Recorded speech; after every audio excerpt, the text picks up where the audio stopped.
이제 오늘부터는 제가 말씀을 오후에 드릴 때 디모데후서의 말씀을 보도록 하겠습니다. 디모데후서는 우리 1절, 2절에서 보는 것처럼 사도 바울이 디모데에게 보낸 편지다 하는 것을 알 수가 있습니다. 이 편지는 주 67년경에 쓰여졌다 이렇게 보여집니다. 그때는 사도 바울이 옥에 갇혀 있을 때인데 네로 황제의 그 핍박의 시대에 이제 그 사도 바울이 옥에 갇히게 된 거죠. 초기에 예루살렘에 가서 붙잡히고 재판받기 위해서 로마로 압송되어서 로마에 도착했을 때는 그때는 셋집에 거하여 있었어요. 그때는 가택연금을 당해 있었던 거죠. 그래서 사람들이 들락날락하면서 사도 바울과 대화도 할 수 있었고 또 사도 바울이 증거하는 하나님 나라에 대한 그 말씀을 듣기도 하고 예수님에 대한 증거의 말씀도 듣기도 하고 그랬어요. 그런데 지금은 이제 사도 바울이 옥에 갇혀 있는 상태고 이때는 아마도 쇠사슬에 묶여 있었을 것이다 이렇게 보여집니다. 네로 황제 시대이기 때문에 아주 핍박이 상당히 심했던 때예요. 그리고 결국은 이 옥에서 나오지 못하고 사도 바울은 순교를 당하게 돼요. 그래서 이 디모데후서 이 편지는 사도 바울이 쓴 편지 중에 마지막 편지다 이렇게 우리가 생각해 볼 수 있습니다. 그래서 디모데후서는 자신의 믿음의 아들인 디모데에게 유언과 같이 쓴 편지다 우리가 이렇게 생각할 수가 있어요. 또 이 디모데후서의 말씀들을 이렇게 읽다 보면은 사도 바울이 이때는 상당히 외로운 때였다라는 것도 알 수가 있어요.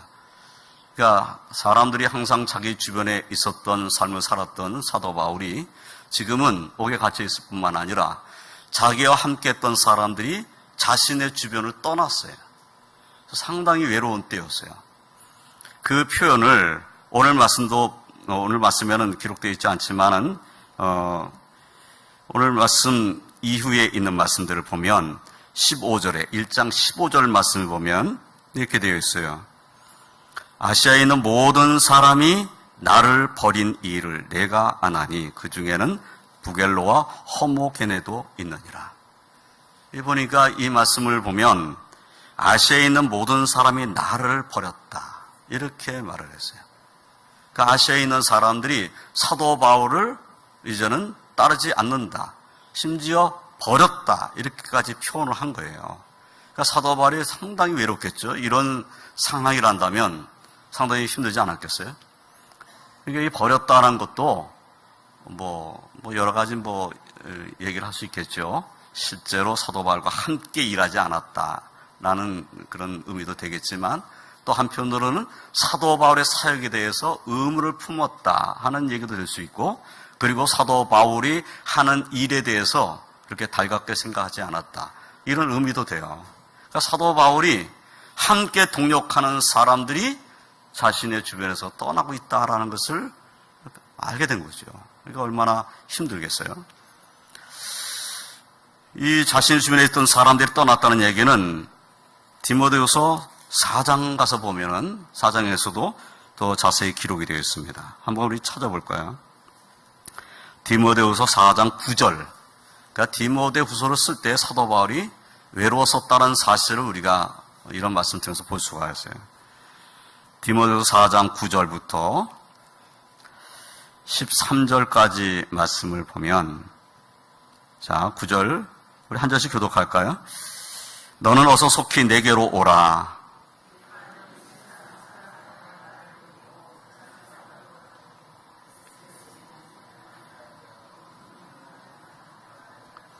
누가만 나와 함께 있느니라. 내가 올 때 마가를 데리고 오라. 그가 나의 일에 유익하니라. 함께 봅니다. 내가 올 때 내가 들어와 가보의 집에 둔 겉옷을 가지고 오고 또 책은 특별히 가죽종이에 쓴 것을 가져오라. 지금 이 말씀은 사도 바울이 디모데에게 편지를 보면서 마지막 말이잖아요. 마지막 부탁이에요. 개인적으로 사도 바울이 디모데에게 부탁하는 말을 한 거예요. 그런데 그 부탁하는 말에 너 속히 좀 와라. 내게 빨리 와라. 좀 이렇게 말하고 있죠. 그러면서 데마에 대해서 말했어요. 데마는 이 세상을 사랑하여 나를 버리고 데살로니가로 갔고, 하나님의 일을 함께 했던 데마가 사도 바울을 버리고 세상을 사랑해서 데살로니가로 가버렸다. 이런 말이에요. 이제 주의 일을 하지 않는 사람이 됐다. 이런 말인 거죠. 그리고 그레스게는 갈라디아로, 디도는 달마디아로 갔고, 누가만 나와 함께 있느니라. 내가 올 때 마가를 데리고 오라. 그가 나의 일에 유익하니라. 두기고는 에베소로 보내었노라. 어떤 사람은 세상을 사랑해서 떠나버렸고, 어떤 사람은 하나님의 일을 위해서 떠났고, 어떤 사람은 하나님의 일을 위해서 사도 바울이 보내기도 하고, 그런데 자신은 홀로 남아있는 거예요. 그때에 누가가 함께 있었다 라고 말하고 있어요. 누가만 나와 함께 있다. 그래서 너 올 때 너만 오지 말고 마가도 좀 데리고 와라. 사실 이 마가는 바나바의 조카죠. 근데 이 바나바하고 사도 바울이 전도여행을 떠날 때 같이 떠났던 사람인데, 이 사람이 중간에 선교여행을 그만두고 그냥 도망치듯 떠났어요. 그래서 이 마가라고 하는 요한, 이 사람 때문에 바나바와 사도 바울이 심히 다투게 되고 헤어지게 됐어요. 그래서 바나바는 이 마가와 함께 전도여행을 다른 곳으로 가고, 이 사도 바울은 실로와 함께 전도여행을 떠나게 되는 이런 일이 일어난 거예요. 그 사람에 대해서 지금 언급한 거예요. 마가를 데리고 와라.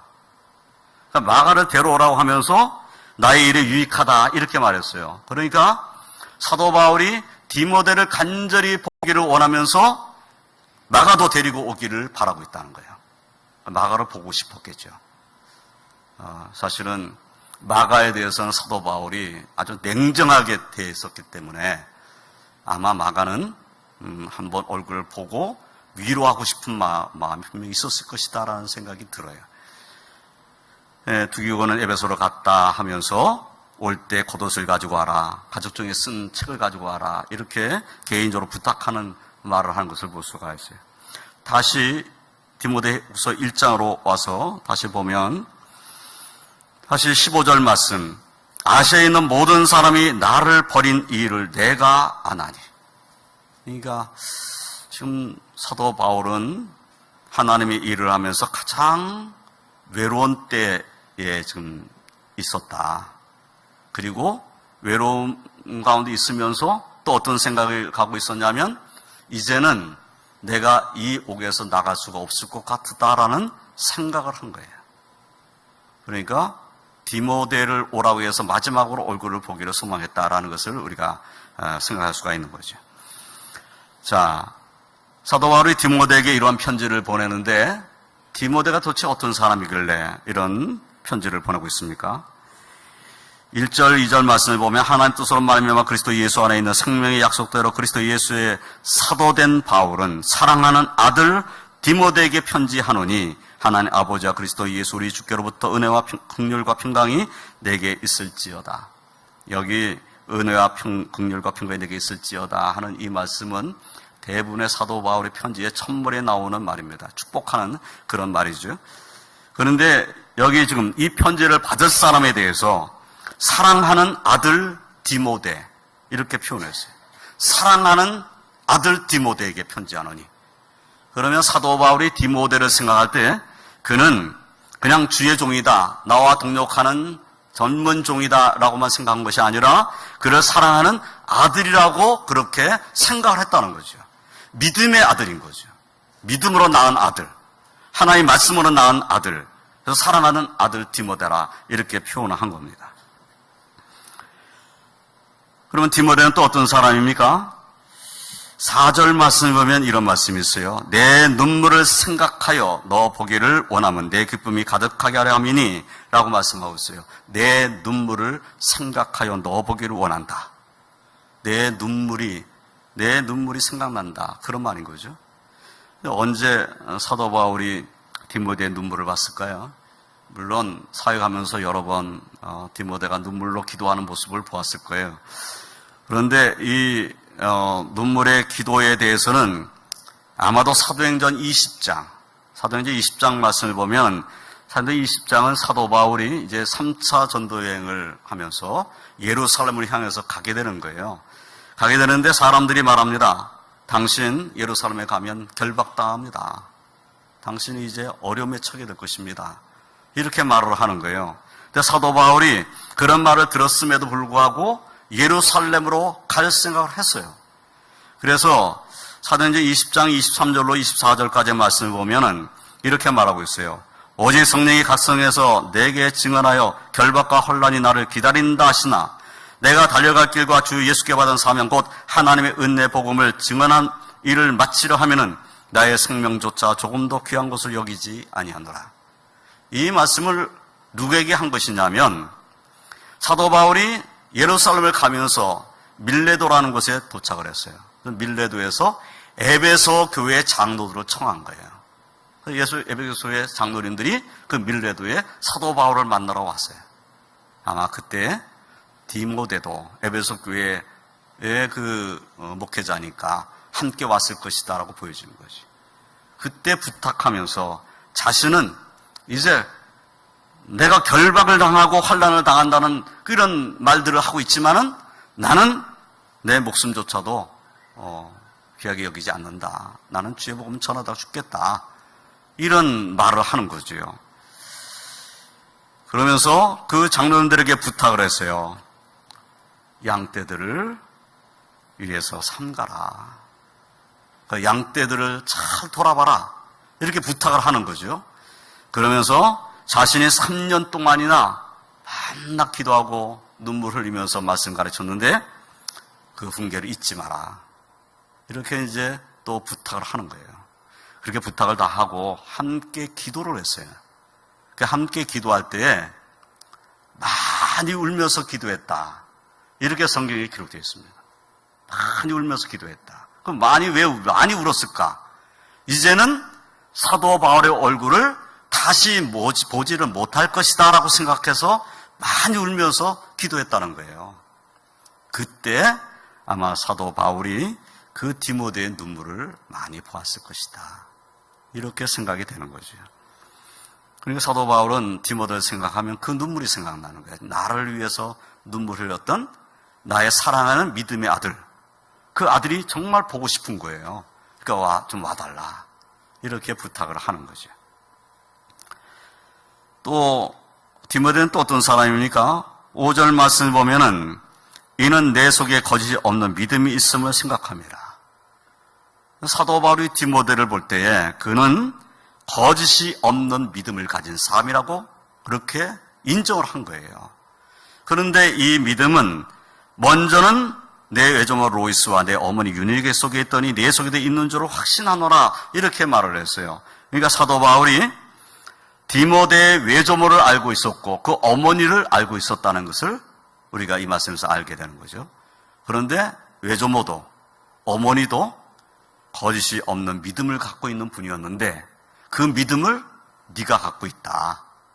이렇게 사도 바울이 인정을 한 거예요.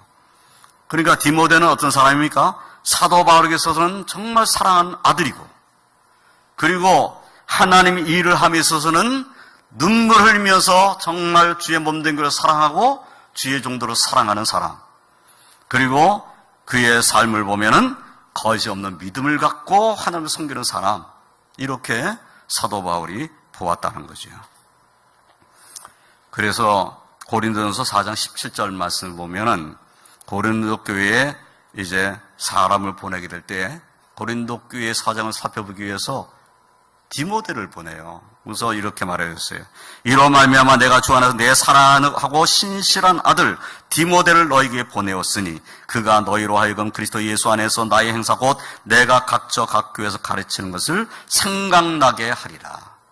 그러니까 디모데를 고린도 교회에 보내면서 하는 말이 뭐냐면 내가 하는 일들, 내가 어디를 가든지 거기서 하는 나의 일들, 내가 각처에서 각 교회에서 가르치는 것, 이런 것을 생각나게 할 수 있는 사람이 바로 디모데다. 이렇게 말을 한 거예요. 그렇다면은 이 말은 사도 바울이 증거하는 말씀과 똑같은 말씀을 디모데가 증거한다. 나의 사랑하는 신실한 이 아들이 내가 증거하는 것처럼 똑같은 말씀을 증거할 것이다. 라는 것을 말한 거죠. 그만큼 디모데가 증거하는 말씀을 인정했다는 거예요. 또 빌립보서 2장 19절로 22절까지의 말씀을 보면은 사도 바울이 빌립보 교회에 또 디모데를 보내면서 이런 말을 했어요. 내가 디모데를 속히 너에게 보내기를 주 안에서 바람은 너의 사정을 알므로 안위를 받으려 함이니 이는 뜻을 같이 하여 너희 사정을 진실히 생각할 자가 이밖에 내게 없음이라. 그들이 다 자기 일을 구하고 그리스도 예수의 일을 구하지 아니하되 디모데의 연단을 너희가 안 하니 자식이 아버지에게 함같이 나와 함께 복을 위하여 수고하였느니라.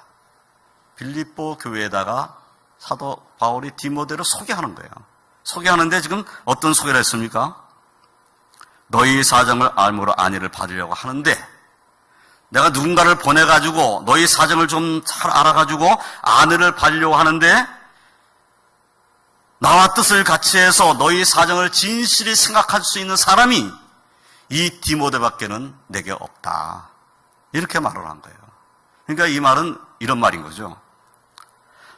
내가 너희의 사정을 좀 알고 그리고 내가 안위를 받는 이러한 모습이 되는 것처럼 너희들 생각하는 사람, 나처럼 너희들 생각할 수 있는 사람,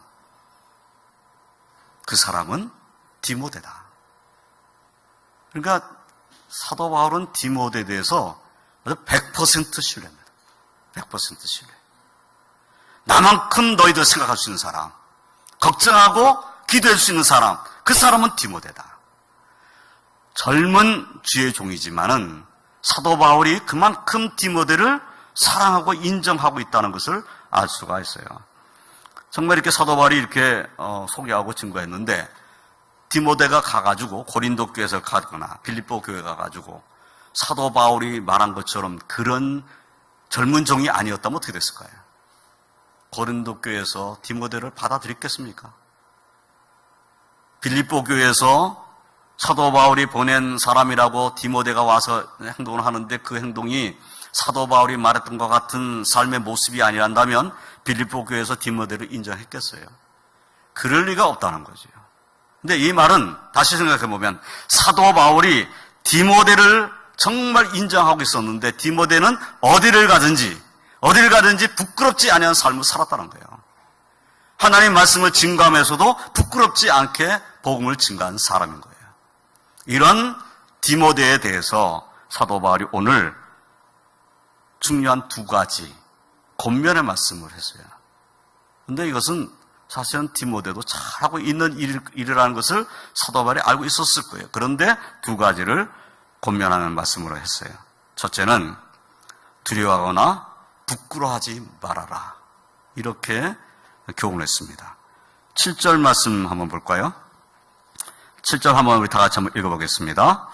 하나님이 우리에게 주신 것은 두려워하는 마음이 아니요 오직 능력과 사랑과 절제하는 마음이니. 예, 하나님께서 우리에게 주신 것은 어떤 마음이지? 두려워하는 마음이 아니라는 거예요. 능력과 사랑과 절제하는 마음이다 그랬어요. 예, 하나님께서는 우리를 두려워 떨게 만드는 그런 믿음의 삶을 살게 하신 분이 아니라 하나님은 능력의 하나님이십니다. 우리를 하나님의 능력의 손에 붙잡아 주시고 함께 하실 분이에요. 우리 안에서 능력으로 역사하실 분이 하나님이세요. 또 하나님 우리에게 사랑하는 마음을 부어주셨어요. 또 우리에게 절제하는 마음도 부어주신 겁니다. 디모데에게 그것을 지금 상기시키는 거죠. 하나님 우리에게 주신 것은 두려운 마음은 아니다. 하나님 능력과 사랑과 절제하는 마음을 주셨으니 너는 주의 복음을 전하는 자가 되라. 이런 말씀이 되는 거죠. 또 8절 말씀을 보면 8절 이렇게 말씀하고 있어요. 그러므로 너는 내가 우리 주를 증언함과 또는 주를 위하여 갇힌 자 된 나를 부끄러워하지 말고 오직 하나님의 능력을 따라 복음과 함께 고난을 받으라. 여기 부끄러워하지 말고 라는 말씀하고 있죠. 부끄러워하지 말아라. 두려워하거나 부끄러워하지 말아라. 근데 이 부끄러워하지 말아라는 이 말씀에 뭘 부끄러워하지 말아라고 말씀하고 있죠? 다시 보면 이렇게 되어 있어요. 너는 내가 우리 주를 증언함과 내가 주를 증언함에 대해서 내가 주에 대해서 증언한 그 일에 대해서 너 부끄러워하지 말아라. 그 다음에 주를 위하여 갇힌 자 된 나를 부끄러워하지 말고. 옥에 갇히긴 했지만 옥에 갇힌 것이 무슨 세상에 악한 짓을 해가지고 옥에 갇힌 것이 아니라 주님을 위해서, 주님의 복음을 전하기 위해서 애쓰다가 옥에 갇힌 거예요. 하나님 앞에 전혀 부끄러움이 없어요. 옥에 갇혀 있긴 하지만 이 다음에는 이제 이 옥에 갇혀서 사형을 당하는 이 순교를 당하지만은, 그러나 하나님 앞에서는 부끄러움이 없다는 거예요. 나는 부끄럽지 않다. 내가 예수님에 대해서 증언한 거, 나 부끄럽지 않다. 내가 지금 옥에 갇혀 있는 거, 물론 내가 옥에 갇힌 것, 이거 정말 나는 불편하지만 나 부끄럽지 않다. 그러니까 너도 내가 예수님에 대해서 증언한 거 너 부끄러워하지 말아라. 내가 지금 옥에 갇혀 있다고 너의 스승이, 너의 믿음의 아버지가 옥에 갇혀 있다고 부끄러워하지 말아라. 이렇게 말씀한 거죠. 오늘 우리들도 하나님의 말씀, 예수 그리스도에 대한 증언의 말씀을 부끄러워한 자가 되어서는 안 됩니다. 예수님에 대해서 우리가 누구의 앞에서든지 증언할 때 예수님의 이름을 드러내는 것을 부끄러워서는 안 됩니다. 예수님의 이름을 드러내는 게 왜 부끄럽습니까? 우리가 부끄러워하고 있다면 우리에게 문제가 있는 거예요. 하나님 앞에 부끄러움이 없는 것이죠. 사람 앞에서 내가 예수 이름 꺼내는 것이 부끄럽다 이렇게 생각하면 안 되죠. 그 사람도 예수님의 이름을 들어야 구원받을 사람이에요. 그런데 그 사람 앞에서 내가 예수님의 이름을 꺼내는 것을 부끄러워한다면 그 사람이 어떻게 하나님께로 돌아올 수 있겠어요? 그러니까 부끄러워서는 안 된다는 거예요. 사람 앞에서 예수님을 증언하는 것을 부끄러워해서는 안 된다. 이것을 오늘 말씀이 우리들에게도 알려주신 겁니다. 이 부끄러움에 대한 얘기는 로마서 1장 16절에도 있어요. 내가 복음을 부끄러워하지 아니하노니 이 복음은 모든 믿는 자에게 구원을 주시는 하나님의 능력이 됨이라. 첫째는 유대인에게요, 또한 헬라인에게로다. 예, 내가 복음을 부끄러워하지 않는다. 이유가 뭐냐? 이 복음은 모든 믿는 자에게 구원을 주시는 하나님의 능력이 되기 때문이다. 예, 복음을 부끄러워할 일이 없다는 거지요. 복음으로 말미암아 우리는 구원받는 은혜를 잊게 됩니다. 그런 복음을 부끄러워한다는 것이 잘못된 것이죠. 예수 그리스도는 아낌없이 우리를 위해서 자신을 내어주셨는데 그분에 대해서 증거해야 될 복음을 우리가 부끄러워한다면 우리가 주님 앞에 어떤 모습으로 설 수 있겠습니까? 그래서는 안 된다라는 것을 깨달아야 되겠죠. 우리를 구원해 주신 주님을 증거하기를 부끄러워하는 것은 사실은 하나님 앞에 오히려 더 부끄러운 일입니다. 예수 그리스도를 믿는 자임을 부끄러워하는 자의 삶을 살아서는 안 됩니다. 내가 예수 믿는 사람이라는 것을 사실은 숨길 필요가 없어요. 그런데 어떤 사람들은 그렇게 얘기도 합니다. 내가 예수 믿는다 이렇게 말하면 내 행동이 상당히 불편하다는 거예요. 불편하죠. 예수 믿는다고 내가 얘기를 했으니까 사람이 다 내가 예수 믿는 걸 알아요. 우리 동네 사람들도 알고 또 내가 다니는 직장에서 내가 예수 믿는 사람인 걸 알고 내가 거래하는 거래처도 내가 예수 믿는 것을 알아요. 이 사람들이 다 내가 예수 믿는다고 말했기 때문에. 그러면 행동에 제약을 받게 돼 있어요. 그렇죠? 내가 예수 믿는다고 하면서 함부로 말할 수 없잖아요. 내가 예수 믿는다고 하면서 거래처에 거짓말할 수 없잖아요. 내가 예수 믿는다고 하면서 사람 앞에서 잘못된 행동할 수는 없잖아요.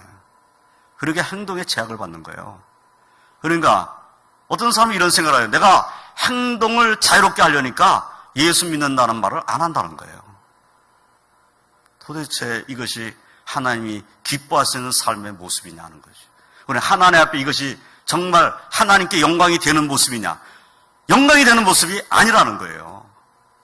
내가 좀 비록 부족해도 나는 예수 믿는 사람이다라는 것을 드러낼 수도 있어야 되고, 예수 믿는 사람은 부끄러운 일을 했으면 내가 참 부끄럽다, 내가 정말 잘못했다, 내가 예수 믿는 사람으로서 본이 되지 못한 거 미안하게 생각한다, 앞으로는 내가 더 예수 믿는 사람들께 살기를 노력하겠다, 이런 모습이 돼야 세상을 변화시키지 않겠어요.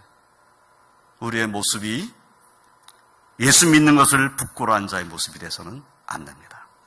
어떤 사람은 그런 말을 하죠. 내가 예수 믿는다 그러면 핍박받을까 봐, 뭔가 세상의 삶을 살면서 손해볼까 봐 예수 믿는다는 말을 하지 않는 이런 사람들도 있어요.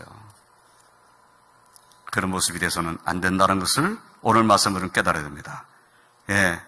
주에 대한 증언을 부끄러워하거나 주의 종이 하나님이 일을 하면서 고난당한 것을 부끄러워한 자의 모습이 되어서는 안 된다. 복음을 부끄러워한 자가 되어서는 안 된다. 이것을 오늘 디모데에게 주시는 교훈으로, 또 그 교훈이 바로 우리를 향하신 교훈으로 우리가 생각하고 순종해야 될 줄로 믿습니다. 두 번째로 복음과 함께 고난을 받으라고 말씀하고 있어요. 다시 8절 하반절 말씀을 보면 오직 하나님의 능력을 따라 복음과 함께 고난을 받으라. 우리가 살고 있는 이 세대는 그 어느 때 못지않은 하나님의 뜻을 거스르는 세대입니다. 하나님을 믿고 진실하게 살고자 하는 우리가 때로는 어리석은 사람처럼 보일 수 있습니다. 참 저 사람은 교회 다닌다면서 꽉 막혀 있는 것 같아. 이런 소리 들을 수 있어요. 꽉 막힌 사람 같다. 그런 소리 들을 수 있어요. 예수 믿지만 그래도 말이지. 뇌물도 좀 쓰고 좀 이러면 안 되나? 이런 사람 있잖아요. 앞뒤가 꽉 막힌 사람 같이 보이고, 바르게 산다고 하면서 꽉 막힌 사람처럼 보이는 이런 모습, 그런 모습 사람들이 좋아하지 않고 오히려 미워하는 이런 일들이 있죠. 정말 정직하게 살고자 하는데 참 미련 곰퉁이 같이 산다, 이렇게 말을 하는 소리를 들어요. 나는 정말 정직하게 살고 싶고 기도하고 살고 싶은데 저 사람은 맨날 기도만 하고 저러냐, 이런 소리 들어요. 예수님의 말씀, 진리의 말씀, 복음의 말씀을 전하고자 하면 그 말씀 듣지도 않고 무시해버리기도 합니다. 때로는 우리의 주변의 환경이, 우리의 삶의 환경이 우리로 그리스도인답게 살지 못하게 하는 이런 일들이 얼마든지 있을 수 있습니다. 믿는 이들보다 믿지 않는 일이 더 많은 곳에서 직장생활, 믿는 일보다 믿지 않는 일이 더 많은 거래를 하는 이러한 우리 성도들, 또는 믿는 일보다 믿지 않는 이들이 더 많은 그런 친구 관계. 모든 친구가 다 예수 믿는 친구가 얼마나 좋겠어요. 그런데 그렇지 않은 친구도 있잖아요. 이런 사람들 앞에서 우리가 복음과 함께 고난받을 것을 각오한다면 복음을 부끄러워하지도 않을 것이고 예수님에 대해서 말하는 것을 부끄러워하지 않을 것이라는 거예요. 그 사람 앞에 예수님을 증언하는 것은 당당하고 담대해지는 거죠. 너 이 말 안 들으면 너 안 돼. 예수 그리스도를 믿음으로 말미암아 천국 간다는, 의롭게 된다는 이 말씀을 네가 꼭 들어야 돼. 이런 당당함이 우리에게 있어야 되는 거죠. 혹시 내가 예수의 복음을 증거함으로써 저 사람이 나를 때로는 무시하거나, 또는 내가 또 복음을 전할까 봐 피하거나, 또는 나에 대해서 손가락질하거나 이런 모습이 있다 할지라도 그것을 두려워해서 복음을 전하지 않는다면 그것은 우리의 삶의 모습이 아니다. 오늘 말씀은 복음과 함께 고난을 받으라는 명령의 말씀이에요. 복음과 함께 고난받을 각오를 해라. 고난 받는 것이 두려워서 복음을 증거하지 못하는 자의 모습이 된다면 안 된다는 그런 말씀인 것을 우리가 알 수가 있어요. 사도 바울은 디모데후서 3장 12절에서 이렇게 말씀했어요. 무릇 그리스도 예수 안에서 경건하게 살고자 하는 자는 박해를 받으리라. 하나님의 뜻대로 살고자 하면 세상에서 박해받는다는 거예요. 그런데 그 박해를 피할 생각하지 말아라, 이 말씀인 거죠. 사도 베드로는 베드로전서 2장 19절로 21절에서 이렇게 또 권면했어요. 부당하게 고난을 받아도 하나님을 생각함으로 슬픔을 참으면 이는 아름다우나 죄가 있어 매를 맞고 참으면 무슨 칭찬이 있으리요. 그러나 선을 행함으로 고난을 받고 참으면 이는 하나님 앞에 아름다우니라. 이를 위하여 너희가 부르심을 받았으니 그리스도도 너희를 위하여 고난을 받아서 너희에게 본을 끼쳐 그 자체를 따라오게 하려 하셨느니라. 우리가 선을 행하고 핍박을 받고 고난을 받는다면 하나님 앞에 그것은 복된 일이라는 거예요. 그런데 내가 악을 행해가지고 매를 맞고 그 악을 행한 것 때문에 옥에 갇히고 악을 행한 것 때문에 사람들에게 비난을 받는다면 그것은 내 잘못으로 받는 거예요. 그것은 잘못된 것이죠. 예수님께서는 아무 죄도 없으신 분이지만은 부끄러움을 개의치 아니하시고 십자가를 지셨습니다.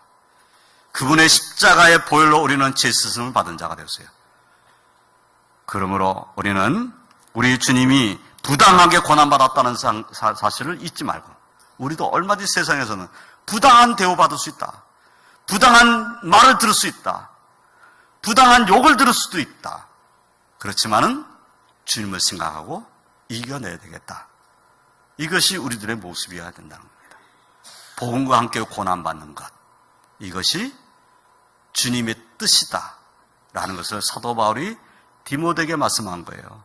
근데 이 말씀은 디모데에게만 주신 말씀이 아니라 우리에게도 주신 말씀입니다.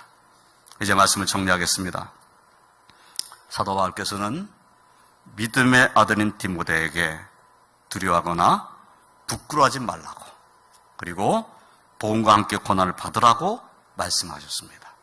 이 말씀은 우리에게도 주신 말씀인 것을 기억하고 모두 이 한 주간 살면서 하나님의 복음, 예수 그리스도에 대한 증언을 부끄러워하거나 주의 종을 부끄러워하거나 주의 몸된 교회를 부끄러워하거나 복음을 부끄러워하거나 이러한 삶의 모습이 아니라 복음과 함께 고난받을 것을 각오한 믿음의 승자로 사시기를 주님의 이름으로 축원드립니다.